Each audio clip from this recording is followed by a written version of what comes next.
There is a specific density of the air inside a luxury penthouse in downtown Los Angeles when you realize the man sleeping in your bed, breathing the same air, and using your kitchen is a complete and utter stranger who happens to wear your husband's exact face. It doesn't smell like a standard marital dispute. It smells of expensive organic espresso, polished marble countertops, and the faint, bitter trace of an identity fraud executed by the person you swore to trust until death. I remember the exact weight of the cold air in my chest as I stood near our kitchen island on a quiet Thursday evening, my eyes tracing a minor, microscopic anomaly in the way the man across from me handled his silverware. There was no grand public scene at that moment, no frantic shouting matches, and no immediate tears. It was just the silent observation of a left-handed movement from a supposedly right-handed spouse, and the terrifying realization that my husband had abandoned our home to go on a luxury vacation with his mistress, leaving his unemployed identical twin brother to act as a flesh-and-blood cover story in our apartment. And as my brain decoded the structural parameters of their deception, realizing they believed my analytical mind was too distracted by my corporate legal data shifts to notice the swap, the silence that settled over my skin was absolute. Let me show you how a precise, detail-oriented woman can stand in a designer kitchen on a rainy Tuesday evening and execute a systematic, unresolvable legal devastation that completely liquidates a multi-million-dollar illusion. My name is Avery. I am 24 years old.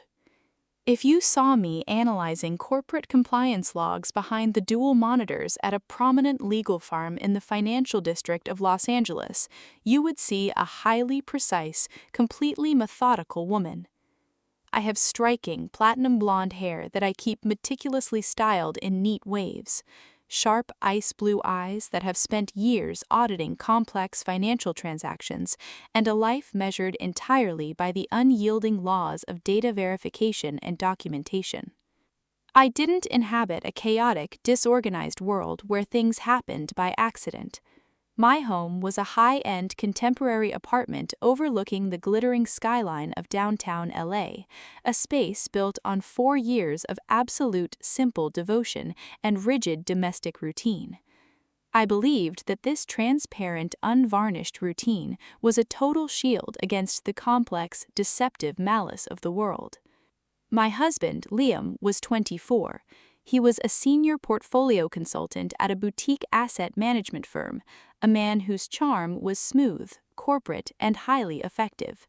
He was broad-shouldered, with a wardrobe full of custom-tailored Italian wool suits, dark hair that he kept perfectly faded, and a calculated, confident laugh that made him immensely successful with high-net-worth clients at the rooftop lounges of West Hollywood.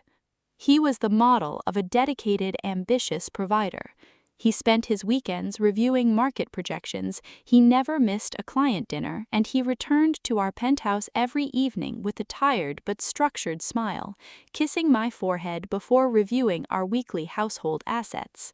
He always positioned himself as the primary architect of our future security, constantly reminding me that his exhausting navigation of corporate mergers was the only mechanism expanding our lifestyle. I trusted that sharp professional pride implicitly. He wasn't a reckless gambler.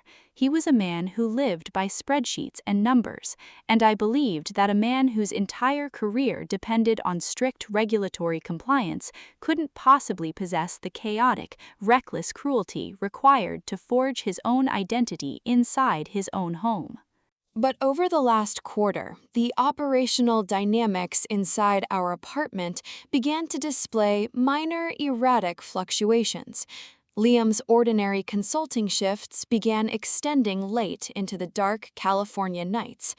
He would text me at 6 p.m. claiming a massive international audit backlog or an emergency commercial acquisition was forcing him into mandatory midnight group work. When he finally pulled his luxury vehicle into our garage at 1:30 a.m., his jacket didn't just smell of leather upholstery, high-end cologne, and expensive corporate lounges.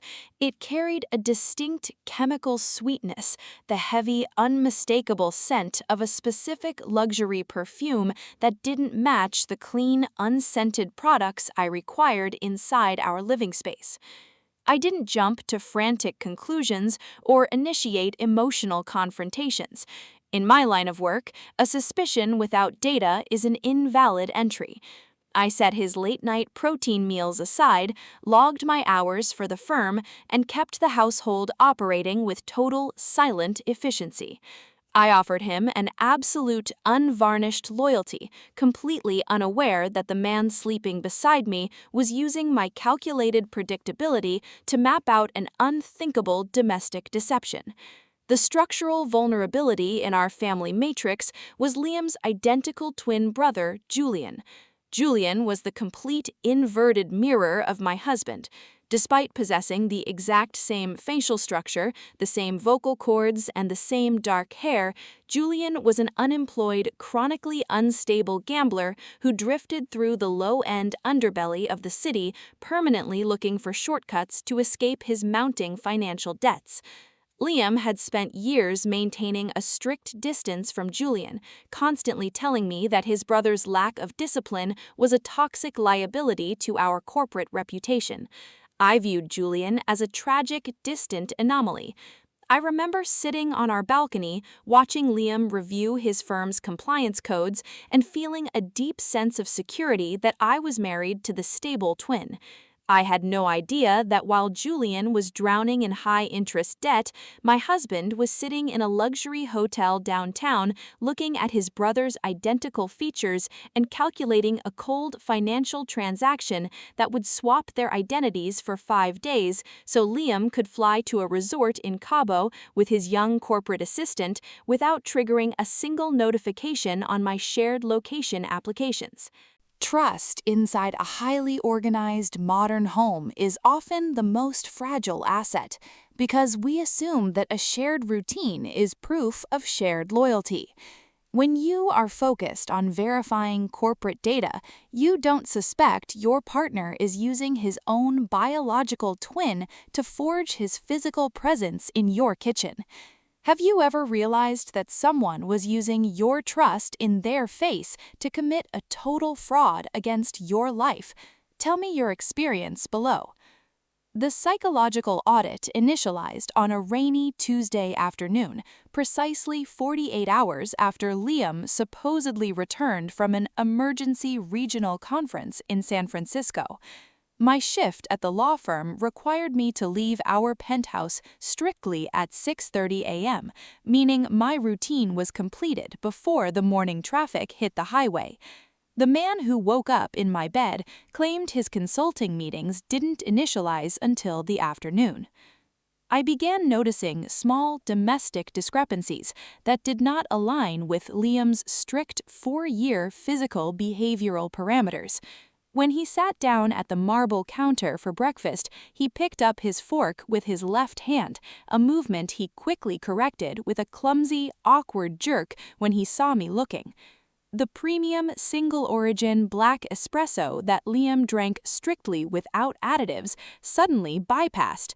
The man at the counter dropped 3 sugar cubes into a cup of standard drip coffee and drank it with a rushed, ravenous posture that didn't match my husband's clinical, measured morning routine. When I calmly presented a question regarding his firm's quarterly compliance report over dinner, his response was a vague, patronizing assault on my cognitive focus.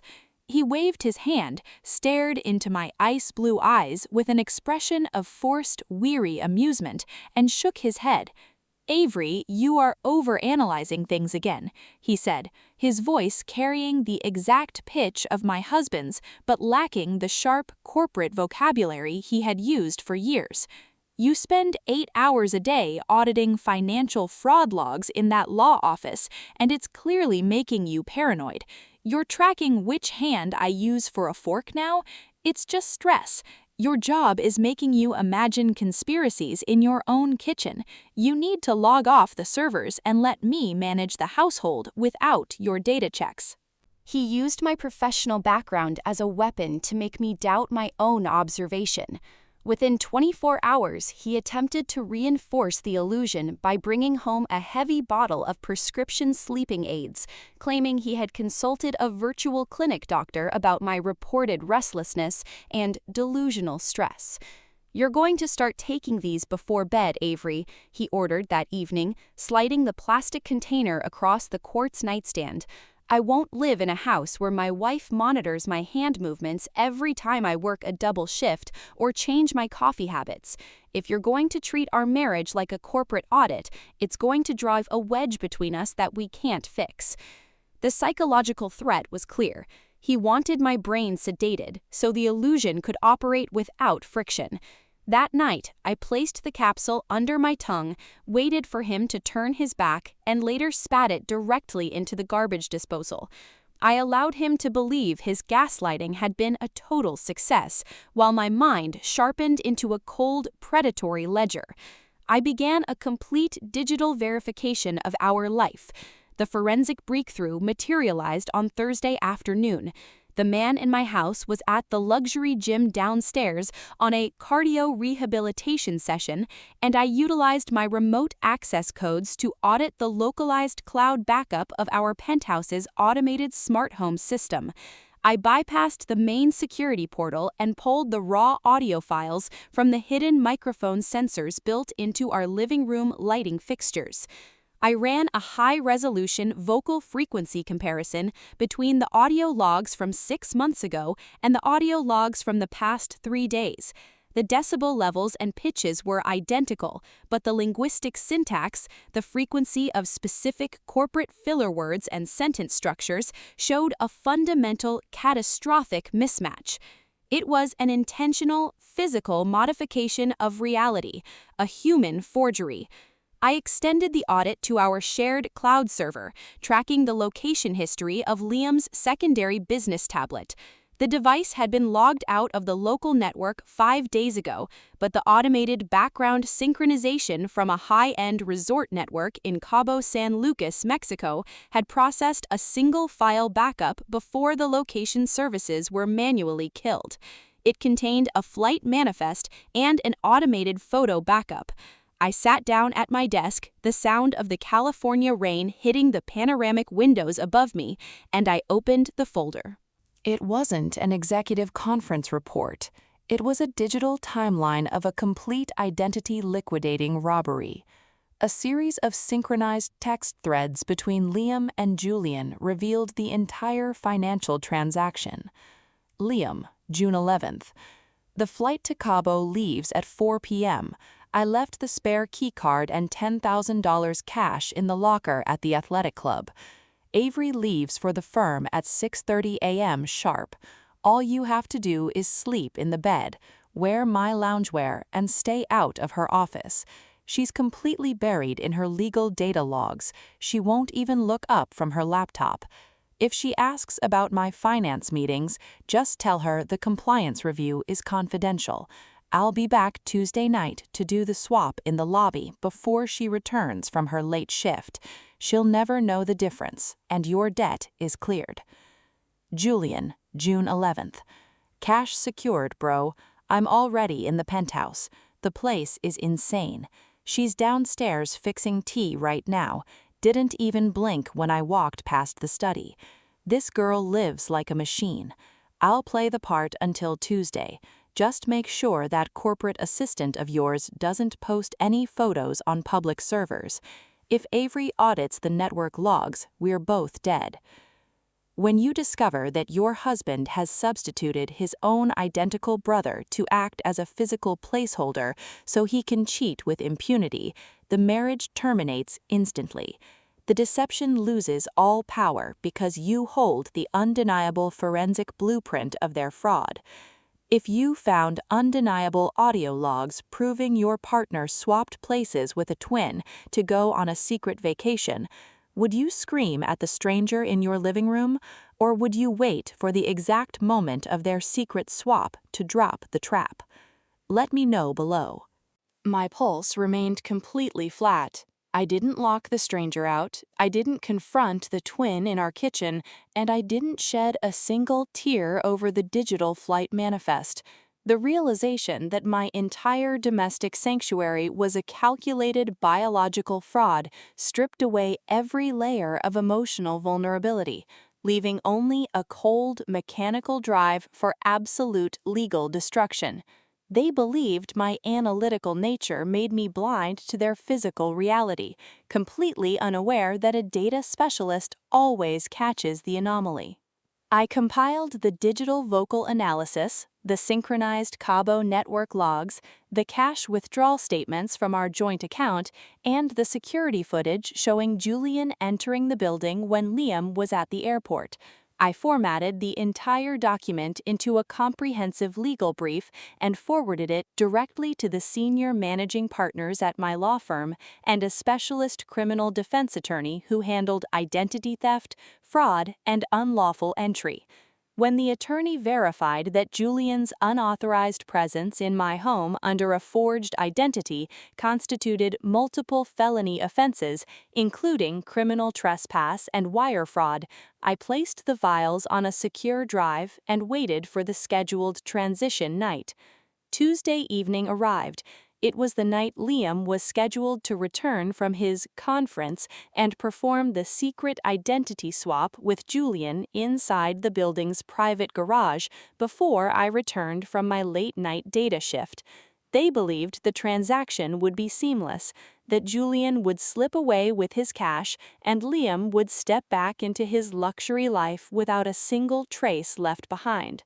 They didn't realize that I had adjusted my schedule. I didn't go to the law office that evening. Instead, I arranged a formal dinner meeting inside our penthouse, inviting the senior compliance officer from Liam's asset management firm, our family's estate attorney, and the building's chief of operations. It was an intimate, elite gathering, the exact arena where Liam's professional reputation was completely vulnerable. We sat around the marble dining table at 7:30 p.m., the atmosphere quiet, upscale, and completely controlled. The front door lock turned. The heavy oak door opened. Liam walked into the apartment wearing his designer travel overcoat, his posture confident, a smug smile on his face as he prepared to greet his clueless wife. Julian followed just 3 steps behind him carrying a gym bag containing the clothes he had worn during his fraudulent residency. They had completed their swap in the garage 10 minutes early, entirely confident that they were masterminds. The most effective retribution is executed when the perpetrators walk directly into the arena of their presumed victory, completely unaware that the trap is already sprung. Liam and Julian thought they had executed the perfect identity swap, entirely oblivious to the fact that his corporate boss was sitting at my table. Have you ever had to maintain a perfect, welcoming smile while counting the seconds to a traitor's public ruin? Tell me your story below. The luxury penthouse was illuminated by the soft, warm glow of the architectural track lighting. The dining table was set with fine porcelain and polished silver, reflecting the white light of the LA skyline through the panoramic glass windows. The 6 people at the table turned their heads simultaneously as the 2 identical brothers froze on the hardwood tile of the entryway. I wasn't wearing my casual study cardigans or my faded work-from-home attire.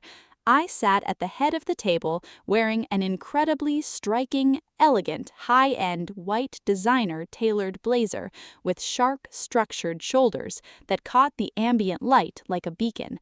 My platinum blonde hair was styled in rich, flawless waves down my shoulders, and my ice blue eyes held a terrifying, razor-sharp clarity. My lips were painted a deep, commanding dark crimson. The casual greeting died in Liam's throat as his eyes moved from my white blazer to the senior compliance officer from his own firm sitting directly across from me. Liam's smooth corporate smile completely vanished.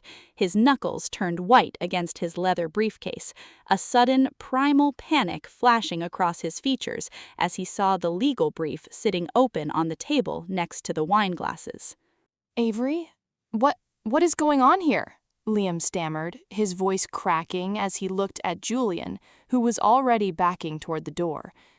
Why is my managing partner sitting in our dining room? We are just completing the final quarterly compliance audit, Liam, I said, my voice perfectly flat, carrying a cold, resonant echo that killed the remaining background music. Your brother Julian has been exceptionally helpful in providing the behavioral data over the last 5 days. He even demonstrated your new left-handed habits for me. Julian tried to turn the brass handle of the front door, but his fingers were trembling so violently he dropped his keycard onto the floor. Arthur, I continued, looking directly at Liam's managing partner, your senior consultant didn't attend a conference in San Francisco. He was at a resort in Cabo using company travel accounts to cover a personal residency with his assistant, while this unemployed individual used his security credentials to access this building and sign household financial waivers using a forged identity. The room turned into a freezing, breathless vacuum. The estate attorney adjusted his glasses, his fingers turning the pages of the synchronized text logs between the twins, his expression shifting into a deep, dark disgust as he read their calculations regarding our marital property assets. This is an explicit violation of our firm's moral turpitude clause and a demonstrable case of identity fraud, Arthur said, his voice shaking with a quiet, corporate fury as he stood up from the table. Your employment is terminated effective immediately, Liam. The firm's legal team will be cooperating fully with the fraud division. Liam lunged forward, his face twisted in a narcissistic, desperate rage, his hand rising to grab the collar of my white blazer. You crazy bitch! You audited my entire life! Before his fingers could make contact, 2 private security officers and a county deputy stepped out from the shadows of the penthouse corridor. They had been waiting for this signal. They grabbed Liam's arms, forcing his face down onto the cold quartz surface of the kitchen island, clicking the steel restraints around his wrists in front of his corporate boss. Julian was intercepted at the elevator door by a secondary deputy, his gym mag dropping to the floor as he wept. His shortcut out of debt completely transformed into a permanent state criminal record for identity theft and conspiracy. There were no flashing news cameras, just the cold, silent judgment of the professional network they had tried to manipulate. 3 years have passed since that rainy Tuesday evening in the downtown penthouse. The seasons returned to the West Coast, but the layout of my world has been completely reorganized. Liam was convicted of felony identity fraud, conspiracy, and commercial asset manipulation. The state court, utilizing the absolute clarity of the vocal frequency analysis and the digital logs I provided, sentenced him to 3 years at a state correctional facility. His financial licenses were permanently revoked. His name became a toxic liability across the entire California banking network. Julian filed for total personal bankruptcy to clear the legal fines and restitution costs, and he currently works an entry-level manual labor shift at a regional shipping facility outside the county line, his aspirations of a quick shortcut permanently erased by his fraud record. I kept the penthouse apartment and my absolute independence. I didn't liquidate the asset, and I didn't leave the legal firm. I utilized the divorce settlement and the restitution payout to completely restructure my investments, ensuring that no external human element could ever breach my financial security again. I was promoted to the senior director of the firm's forensic compliance department, using my expanded resources to establish a regional advocacy clinic that helps women protect their personal identities and property titles from predatory spouses and fraudulent relatives. I became the sole architect of my own sanctuary. One gray Thursday afternoon, as a cool breeze was pulling the fog across the Santa Monica Pier, I was sitting on a stone bench reviewing our department's digital audit structures on my tablet. The sound of footsteps dragging caught my attention. A woman was standing near the edge of the walkway. It wasn't a family member, it was Liam's old corporate assistant, the woman he had flown to Cabo. She was dressed in a faded, worn uniform from a local retail shop, her former high-end lifestyle completely drained, her face gaunt and exhausted. She had been blacklisted from the asset management network due to her complicity in the travel fraud log. She stood near the railing, her hollow eyes staring at my white coat with an expression of profound, exhausted defeat. "Avery," she called out, her voice thin and cracked. I lost my career because of that trip. Liam keeps sending me letters from the facility trying to blame me for the compliance leak. No one in this city will hire me. Was it really worth destroying everyone just for your data files?" I stood up slowly from my bench, walking to the edge of the stone walk. I was wearing my vibrant white designer blazer under a dark winter coat, the clean white fabric glowing against the gray stone of the pier, my ice-blue eyes fixed on her face with absolute, unvarnished indifference. The career was lost the moment you chose to validate a fraudulent flight manifest, Jenna, I said, my voice perfectly flat, carrying no anger or malice. The documentation was entirely legal, verified, and approved by the Corporate Regulatory Committee. Your parameters have expired. She didn't scream. She slowly realized that there was no human emotion left in my eyes for her to exploit. She stepped back into the crowd of tourists, disappearing into the coastal fog, leaving the walkway completely empty. Liam remains inside the state facility, his appeals systematically denied by the district judge. Their names are just 2 erased entries in the compliance logs. Do you know why I am telling you this story from the edge of this skyline today? Because the predators and deceivers of this world want you to believe that if you are a quiet, structured person who focuses on your data and counts your parameters, you are too weak to defend your own life. They think that because you are predictable, because you ignore their minor slights, you must be blind to their large conspiracies. They believe that a trusting heart will always collapse into useless tears. But they do not understand the absolute, unalterable laws of patience and documentation. Your life does not belong to the people who try to manipulate your trust using your own husband's face. And you don't need a loud screaming match, a public scene, or a chaotic confrontation to execute absolute justice. You just need the cold, silent discipline to collect the data, secure the evidence, and wait for the exact moment to let their own greed pull the trigger on their existence. Liam and Julian thought they could steal my sanctuary because I was an ordinary analyst.